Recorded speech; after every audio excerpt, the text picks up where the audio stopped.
Hello my sweeties and welcome back to my channel. If you don't already know me, my name is Celise and thank you for joining my spooky little family. In today's video, we are talking about dead ringers. Let's get into the video.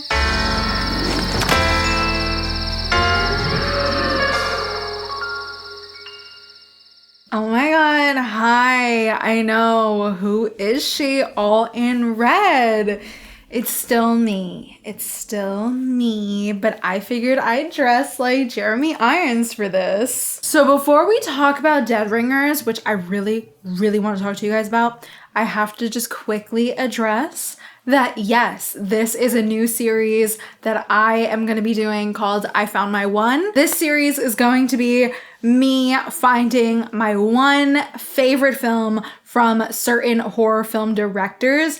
And it just so happens that I'm kind of diving into Cronenberg here and there as I'm still going through all of Lynch's work. So that's been super fun. I'm not done with Cronenberg's work yet, but I just know, baby, that nothing can top this movie today. So let's talk all about her.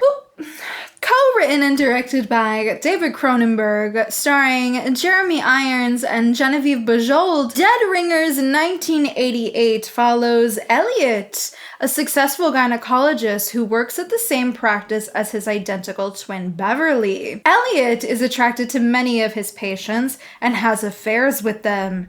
When he inevitably loses interest, he will give the woman over to Beverly, the meeker of the two, without the woman knowing the difference. Beverly falls hard for one of the patients, Claire, but when she inadvertently deceives him, he slips into a state of madness. Oh my gosh, I'm so happy to talk about this movie with you guys today because I truly do feel like this is one of the unsung films of Mr. Cronenberg. I feel like I do not see many people talk about this one. Of course, I see many people talk about The Fly, Scanners, Rabid, The Brood, but Dead Ringers is one that seems to be kind of hit or miss for a lot of people, which I think is really interesting. Now, before deciding to review this film for all of you guys, I was thinking that I was just gonna put it on a little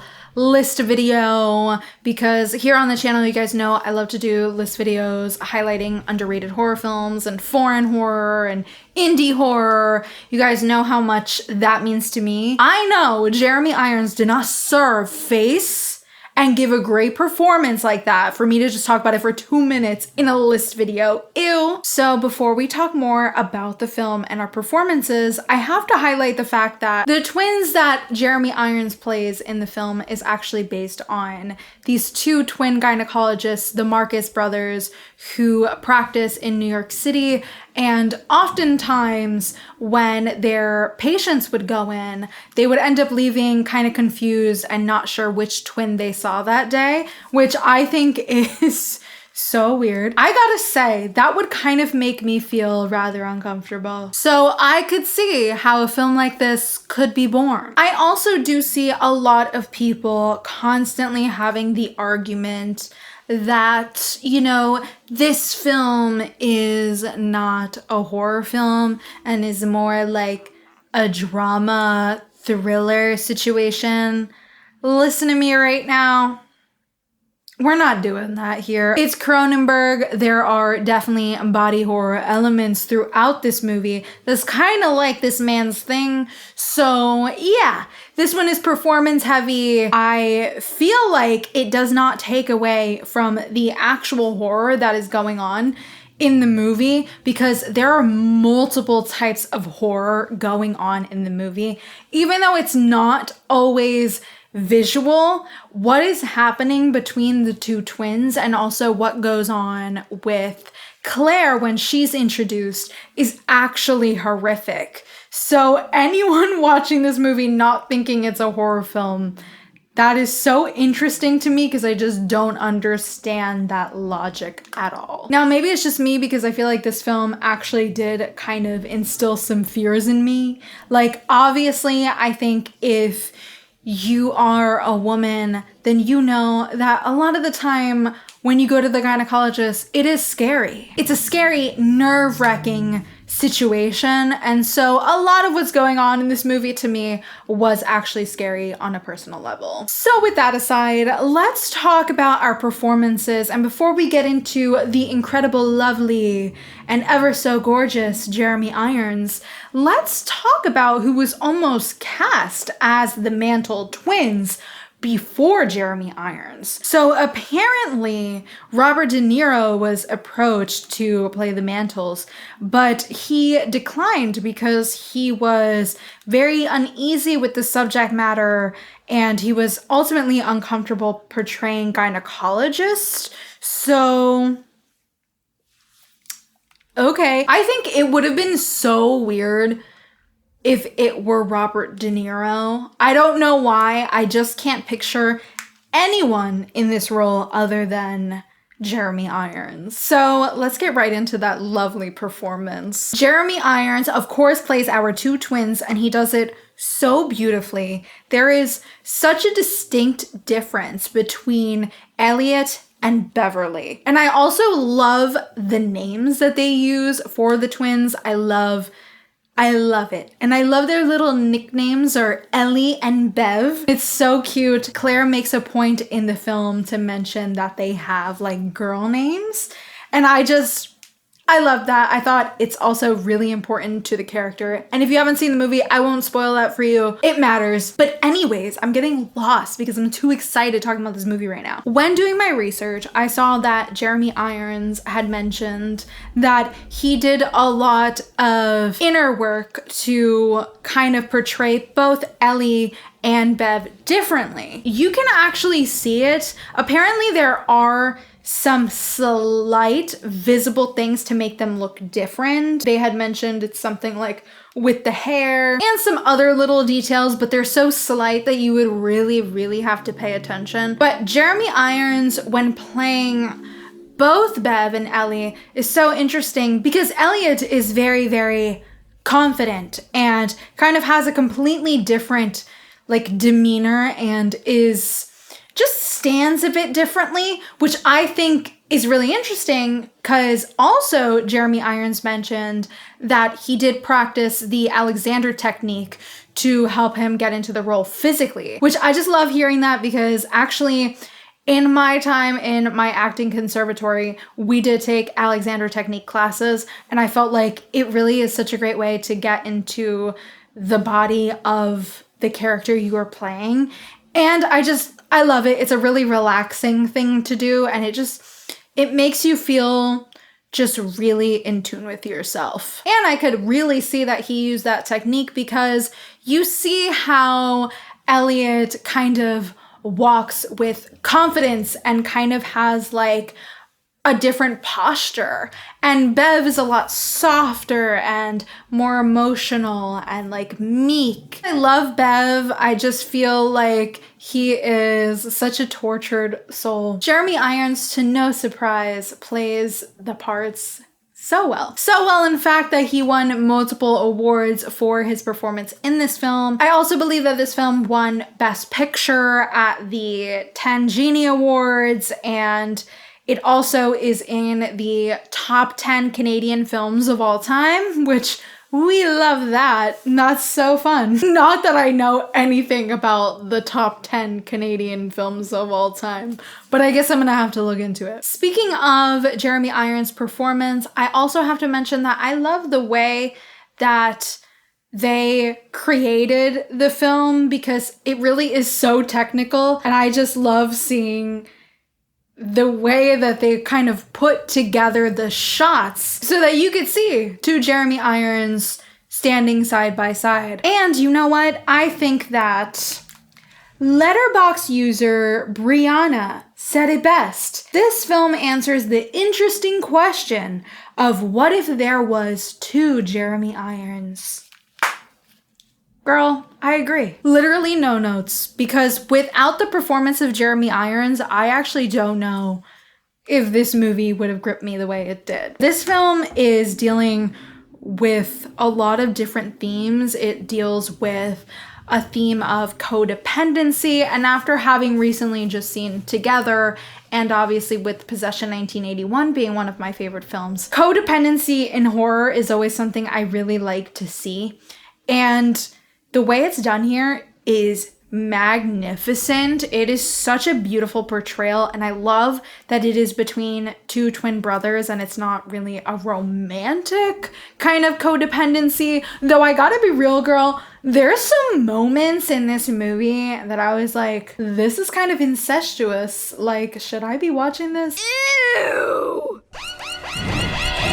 So not only are we dealing with the codependency theme, we're also dealing with an addiction theme as well in this movie. And of course, we're dealing with love, with obsession, infatuation. There's so much going on in this movie. And we have to talk about Genevieve Bujold, who plays Claire. I actually really liked her. She's a really well-written female character. I actually think that she brings so much strength to the film as well. I love that the character is also an actress. She's like a very serious actress, and she does plays, and I love her. She feels very much like a real person, and she's nuanced, but she really shines when she is obviously working with Jeremy Irons. When we first see them interact at her appointment, I felt immediately like something was going to happen. There was a lot of tension. And honestly, I can't blame a girl because, yeah, that's Jeremy Irons. And as we are talking about Claire, I think there's a really great dinner scene with Claire and Beverly and Elliot. It is the scene in the movie. I really love this scene because it is a moment of realization from Claire, and it's a gag for the audience as well, because once you realize that she knows, it's great. I just loved that scene. It is so powerful. Not to mention, as the film goes on, there's a lot of other really great scenes. But this film ultimately is such a tragic movie. It is heartbreaking. It is kind of hard to watch at times because you're seeing Beverly kind of descending into madness and just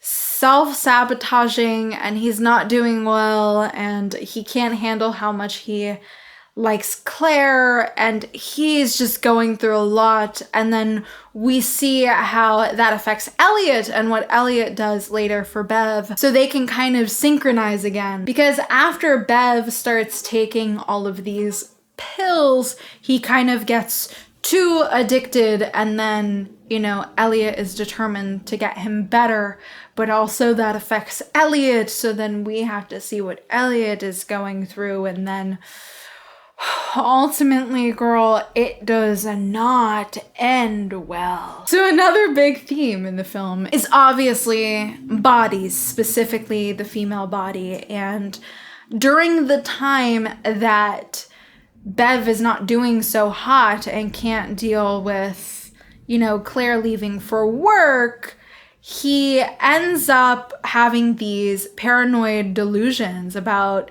mutant women with abnormal genitalia, which, if you've seen this film, then you obviously know. When he first examines Claire, he realizes that she's got a lot going on inside of her body, and things are not doing so well down there, and she can't bear children, basically. And of course, we have to talk about it. After the obsession, he ends up seeking out this artist, and he commissions a set of these really bizarre gynecological instruments for operating on mutant women. So obviously, I'm gonna be real with you guys, when they show these instruments, and these instruments are crazy, by the way. They are crazy. And the shot of them is so funny. They show it in the art place, and it's like gynecological instruments to use on mutant women.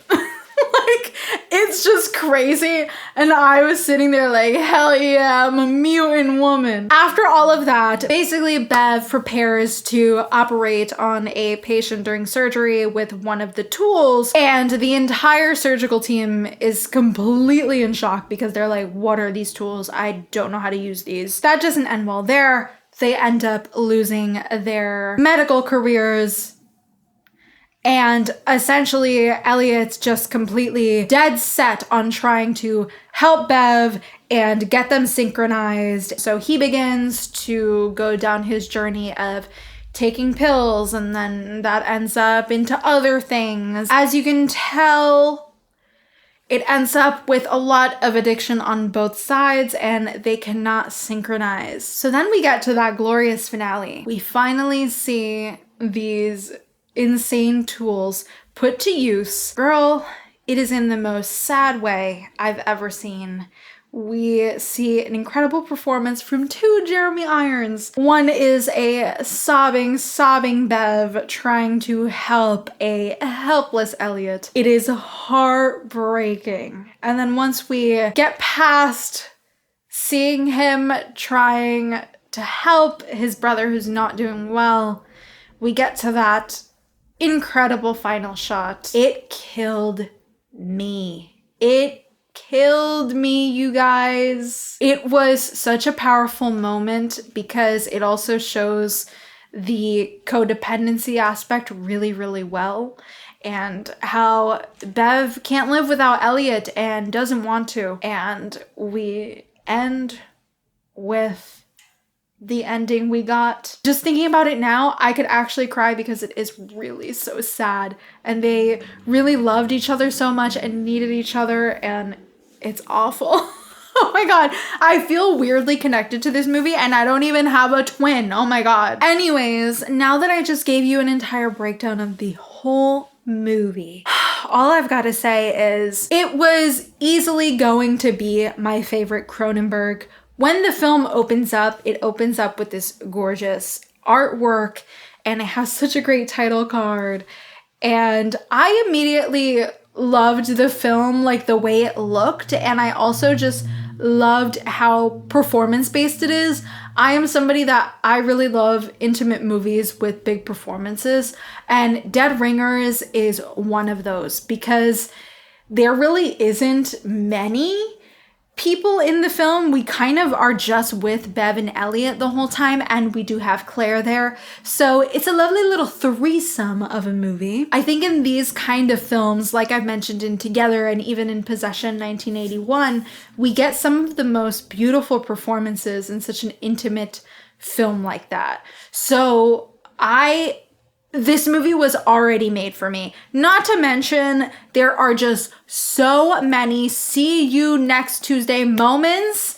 Elliot is a diva. Bev can also be a diva in his own way. And then we have that incredible moment when Bev is about to do the surgery and he is in that iconic red surgical outfit. And everyone is in this all red surgical outfit that kind of is giving Conclave vibes, and nobody says anything. As if surgeons actually dress like this.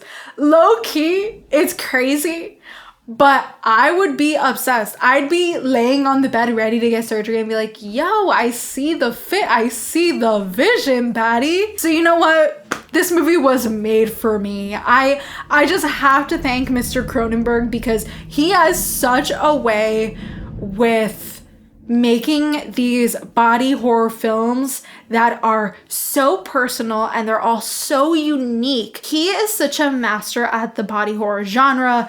This is his whole thing. I feel like this film is a body horror that is a lot more personal and it's inner.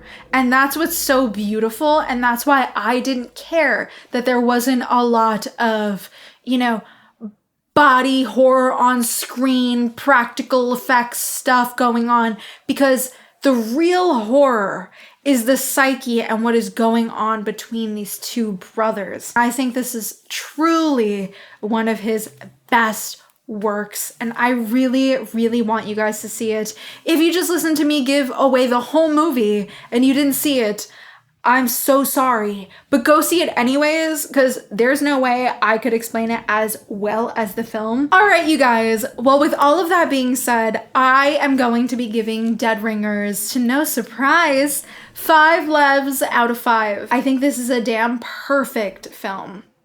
It's beautiful, it's heartbreaking, and oh my God, is it fucking scary. I hope you all go and check this one out if you haven't yet, or hopefully this video will give you some inspiration to rewatch it. All right, you guys, that is it for today's video. Thank you so much for watching. Don't forget to like and subscribe as it really helps me a lot. And be sure to click that little notification bell to be up to date every single time I upload. And let me know in the comments if you've seen the film, what were your thoughts? Also, let me know what's your favorite Cronenberg. Please let me know your one down below. I'd love to talk about it. Thanks so much for watching, and I will see you guys in the next one. Bye.